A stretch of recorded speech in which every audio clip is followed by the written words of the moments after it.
hombres y mujeres del mundo. Tenía varios temas en la mente para conversar contigo, pero ocurre que me encontré con un programa y ahí se habló de una encuesta que se acaba de llevar a cabo a instancia de una emisora de la capital.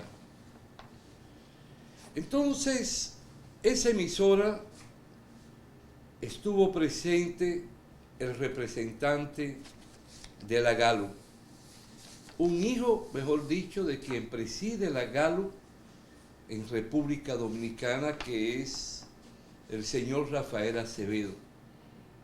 Ante todo debo significar que cualquier comentario no es un cuestionamiento a quien preside o a la institución, porque Rafael Acevedo para mí es una persona muy querida y nos conocemos desde que yo era un estudiante del bachillerato, porque los dos somos oriundos de San Francisco. Y máxime que él está casado también con una persona muy querida, su familia, sus hermanos, por mí. Simple y llanamente voy a expresar determinadas inquietudes e interrogantes, no de la encuesta, sino de la expresión del pueblo que fue encuestado y el por qué surgen esas interrogantes ante el parecer de un pueblo que dice una cosa por un lado y se refiere a otro tema por otro lado, pero ese otro tema guarda relación con el primero, que debe ser una resultante. La encuesta que se hace a nivel político, económico, social, cual que sea su naturaleza, es para ver el parecer, el sentimiento, la inclinación, el comportamiento de la ciudadanía de una provincia, de una ciudad, de una comarca o de todo un estado o de todo el globo terráqueo, porque por ejemplo se hacen mediciones para ver quién es el presidente de los estados del mundo mejor valorado por la gente.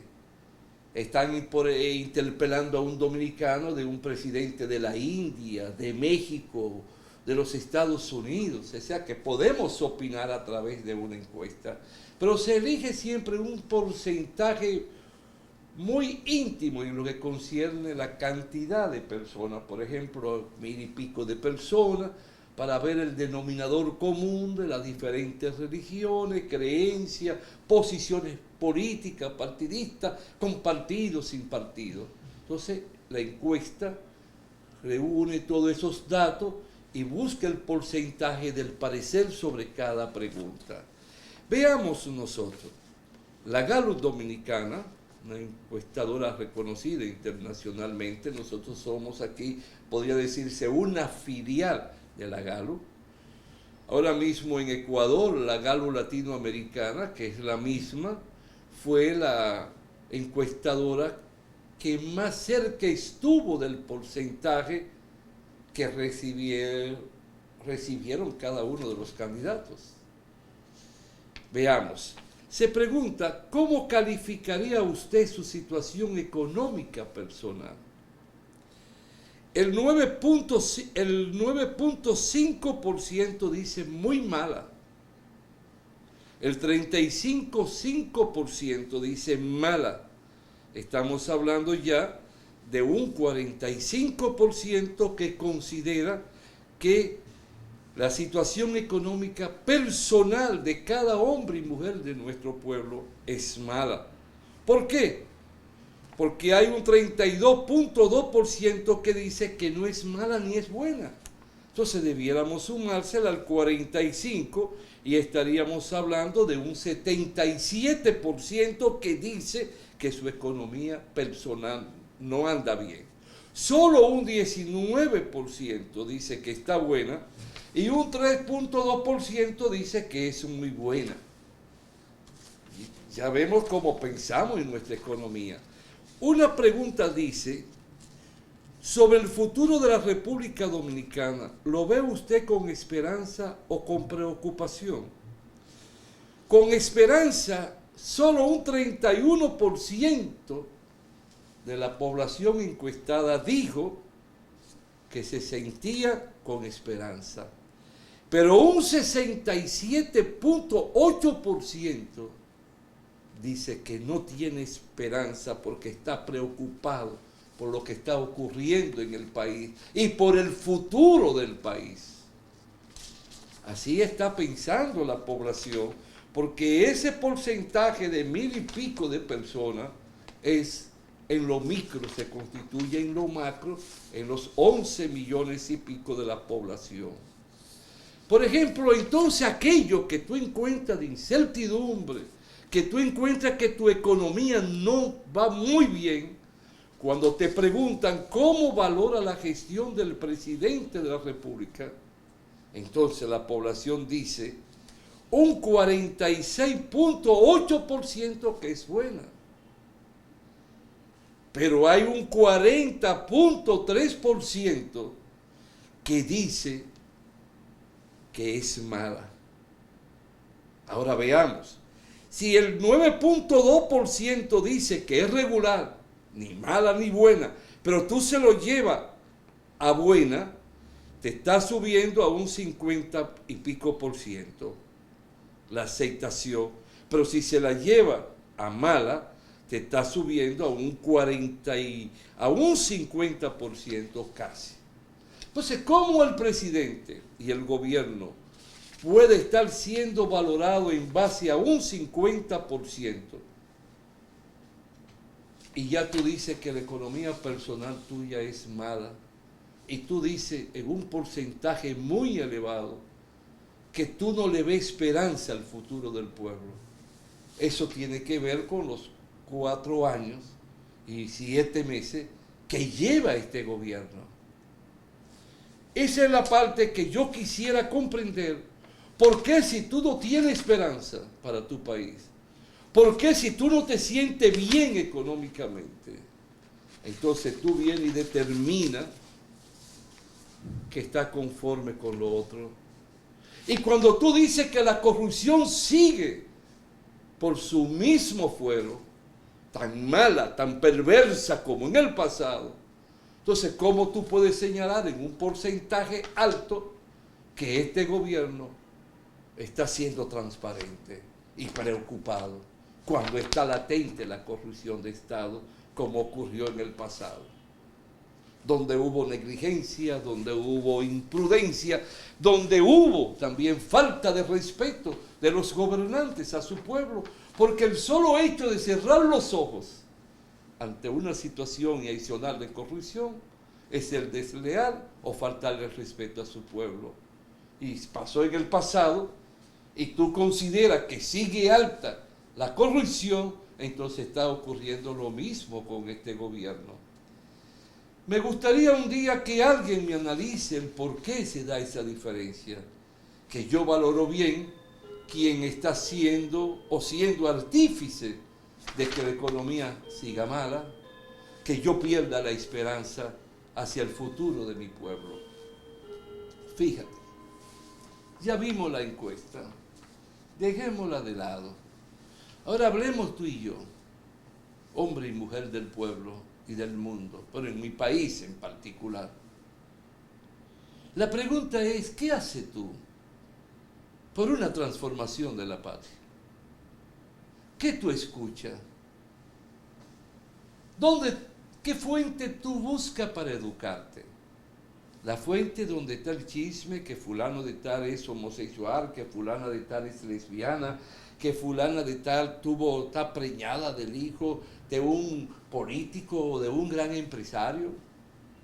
Eso es lo que te gusta, eso es lo que motiva tu morbo, eso es lo que alimenta para tú olvidar que no hay comida en tu casa. Eso es lo que le da razón de ser a que tú puedas dormir tranquilo porque escuchaste a 3 o 4 allí que están en un programa hablando y que no se dejan hablar ni uno ni el otro porque están como si fueran el epicentro de una gallera. ¿Qué este es el gallo? Pícalo, pícalo. Eso es lo que te da a ti motivo y razón de ser. Eso es lo que te lleva a ti a coger un teléfono y hacer una llamada para opinar sobre cosas banales, cosas vagas, cosas que no son fructíferas para tu pueblo. Dímelo. Vamos a hablar tú y yo como dos amigos. Es más, te lo voy a poner más fácil. Si eres hombre, hazte de cuenta que estamos allí en una mesa del cabaret del ayer. Allí donde íbamos. Y oyendo una canción allí, la bellonera, que echamos 5 centavos de aquel entonces. Estamos tú y yo ahí tomando, dos amigos, dos hermanos. Y se dice que en los tragos es donde los hermanos se dicen sus verdades. Hazte de cuenta que estamos, que tú me estás viendo y yo te estoy viendo. Y que yo te diga, mira, es que todo marcha bien. Entonces tú me digas, pero ven acá. Si hay una encuesta que dice que un porcentaje por encima del 50%, que tú tienes incertidumbre, que tú dices que tu economía anda mal, ¿cómo tú me dices ahora eso? Yo te pregunto, ¿quién es el culpable? ¿Tú o quién? No, nosotros somos los culpables, tú y yo. ¿Sabes el por qué? Porque dedicamos el tiempo para escuchar, pero no dedicamos el tiempo para buscar cosas útiles, para buscar elementos, dispositivos que alimenten nuestra conciencia, que alimenten nuestro pensamiento, que nos enseñen a saber el camino correcto y el camino incorrecto, que nos enseñen a nosotros a razonar. No es vocear, no es gritar, no es coger un teléfono para salir a través del micrófono, de una pantalla, o de las ondas hertzianas, para yo también solidarizarme con aquellos que están dirigiendo una gallera, que están hablando de todo el mundo, sin fijarse si tienen padres, si tienen hijos, no, si es verdad o no es verdad. Entonces, no, yo tengo que buscar cómo yo aprendo a leer y a escribir, y que yo aprenda a razonar, a saber el porqué y por qué de las cosas, de lo que yo voy leyendo, de los pasajes que voy encontrando, que me llegan al alma y al espíritu, entenderlo. Por ejemplo, estoy leyendo un libro sobre el amor, de Ortega y Gasset, que lo encontré en internet. Del amor, la palabra amor. Un libro de páginas interminables, de más de 300. ¿Y cuánto he estado aprendiendo que yo desconocía para valorar el significado de la palabra amor, el alcance de la palabra amor? Pero si no lo leo, sigo siendo un ignorante y creyendo que amar es coger una mujer, enamorarla y brindarle una cerveza y llevármela a la cama. No, hay un sentimiento, una expresión que se traslada más allá del respeto, de la bondad, de la armonía, de la integración, para formar hasta un hogar, para poder provocar que surjan los hijos que esperamos, y cómo educarlos, cómo formarlos, y ahí llegamos tú y yo. ¿Qué concepto tienes tú? No importa que tú seas pobrecito. No importa que tú tomes agua con un chin de color y la unte en un pan sobao. Porque yo lo hice, yo lo viví en el campo. Antes de irme a la escuela, eso es lo que mamá me daba muchas veces. O chocolate de agua. Tú lo has tomado, el chocolate de agua, igual que yo. Pero mi padre se preocupó, llegó al primer año del bachillerato. Mi madre no hizo ni el 8º, pero sabían leer y tenían libros y leían. Mi madre empezando por la Biblia. El que lee la Biblia con conciencia, con un sentido dialéctico, con un sentido de razonamiento, se va a encontrar con pasajes extraordinarios de la vida de Jesús, de la vida de aquellos que estuvieron al lado de Jesús, de aquellos que escribieron los evangelios. Nos van a enseñar el amor, nos van a enseñar la paz, el respeto. ¿A dónde quiero llegar?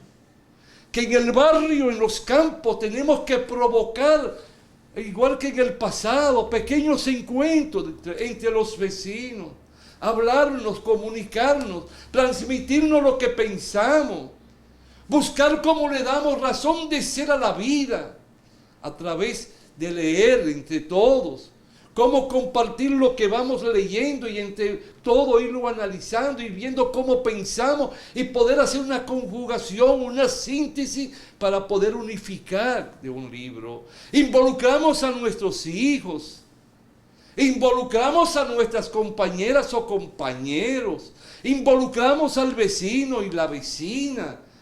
Y eso nos va a ir enseñando a conocernos, a autoconocernos como seres humanos. Nos va a enseñar a conocer nuestra patria, a conocer nuestros héroes, nuestros titanes, las grandes batallas y luchas que se han librado desde la independencia, la restauración, la invasión del 14 de junio y la guerra civil del 65. Cómo enfrentamos a los americanos, cómo enfrentamos a los franceses, cómo enfrentamos a los españoles, y nos va a dar un sentido de amor a la patria. Y nos vas a dar un sentimiento de responsabilidad de cómo cuidar a nuestra patria, cómo cuidar nuestro campo, cómo prepararnos para requerirle con sentido común y con responsabilidad y con peso a quienes nos gobiernen para que no nos ultrajen ni nos engañen. De esos que no hablan contigo, de esos que no te orientan cómo debemos hacer vivir, que cada hogar es una escuela, que cada familia es la fuente esencial, porque es el núcleo más importante, más pequeño, pero más importante de la sociedad, donde el padre aprende a hablar con el hijo, la madre aprende a hablar con el esposo, el compañero o compañera, y cómo el hijo aprende a respetar y admirar a sus padres, y llevarse de lo que sus padres le dicen, le informan, le sugieren, le inducen en el comportamiento de la vida. Tienes que llegar a tu casa no más tardar de las 10 de la noche, porque tú todavía eres menor de edad. Y aquel niño respeta esa sentencia del padre, porque se lo dice con amor, con dulzura. No hay que hablarle mal, no hay que darle golpe.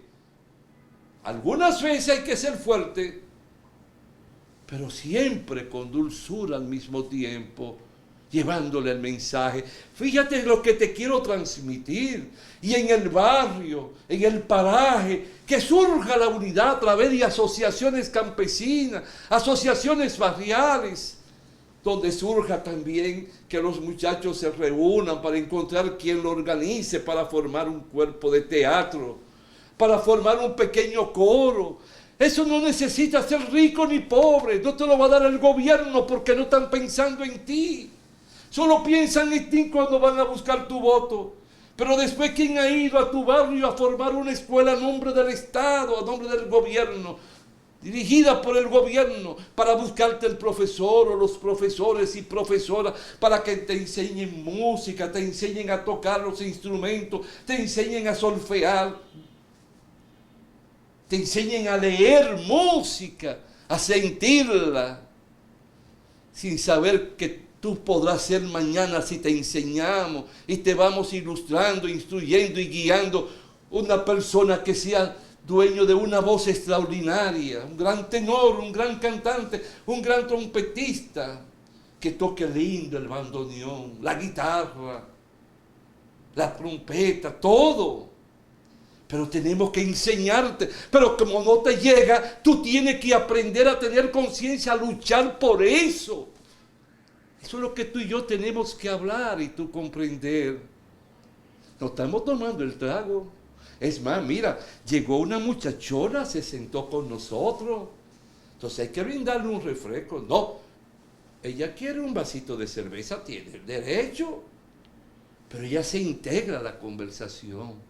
¿Y sabe qué nos dice? Ya yo eso lo hago en mi casa. Yo hablo con mis padres hablan conmigo, yo hablo con mis hermanitos, yo hablo con los vecinos. Ya en la escuelita ya yo le dije a la profesora que tenía que hacer careo, dividirnos en 2 grupos para discutir los temas, los sujetos, no solo decir de memoria, no es un debate que nos obliga a razonar. pero tú tienes que participar, pero para eso tú tienes que preocuparte en ver por el internet o por la televisión que dan programas de lectura de libros, poderte a oírlo, porque como tú no dominas las letras, pero por lo menos puedes escucharlo. Tú dirás, ¿y de dónde sale este extraterrestre que me está hablando y hablándole a un pueblo que debe de leer, que debe de preocuparse y que debe de haber biblioteca en los barrios? Que deben haber canchas deportivas, desde basquetbol, voleibol, de béisbol, de fútbol. Que el pobre también tenga derecho a tener cancha de tenis. Eso no es solo para la burguesía. No, no es para los ricos, no. Tener mesa de ping-pong. No, es buscar cómo aprendemos nuestros derechos que nos corresponden. Que tú por vivir solo en un mundo incierto, tú vives vagando. Estoy hablando contigo. A mí no me importa que tú me quieras o no me quieras. Yo sí tengo que quererte. Y como tú y yo somos amigos, el deber mío como amigo es decirte la verdad. Lo que yo creo que es mi verdad. Ahora, si tú crees que mi verdad no es la correcta, dime tu verdad. Enséñame, devuélveme, si lo que te estoy diciendo es incorrecto. Pero no te atreves. Te da miedo. ¿Por qué tienes que tener miedo para dialogar, intercambiar impresiones? Fíjate de todo lo que hemos hablado hoy. Comenzamos con una encuesta.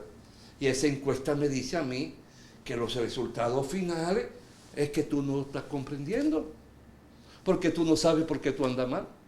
Tú no sabes por qué tienes incertidumbre del futuro de tu patria cuando debes de estar seguro del futuro. Porque si todos trabajamos juntos, si todos nos preparamos, si todos nos concientizamos, si todos nos unimos, si todos nos abrazamos, amando la patria por encima de todo, entonces ¿cuál es el futuro? Tiene que ser positivo.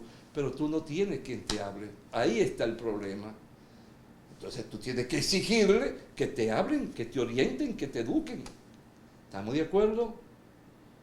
Ojalá, no sé si todavía me faltan unos minutos, pero con esto que te he dicho hoy, quiero terminar señalando. Aprovechemos el tiempo. Tenemos un gran futuro. El mundo está llamado a buscar su paz por un largo tiempo. Hemos estado en tiempos de guerras muy difíciles, crisis tras crisis. Recibimos pandemia, nos afectó mucho, todavía sigue. Llegamos a sentir mucho dolor y mucha tristeza. Tenemos hambruna en el mundo, tenemos guerras en el mundo, pero tenemos que luchar por nuestra patria y ser una voz que transmita esperanza e ilusiones llenas de fe. El primero que brindó la fe al mundo, la esperanza, fue Jesús de Nazaret. Cuando nos enseñó a amaos el otro como a ti, al prójimo como a ti mismo. Y aprendemos a comprender que por encima de todo está el pueblo.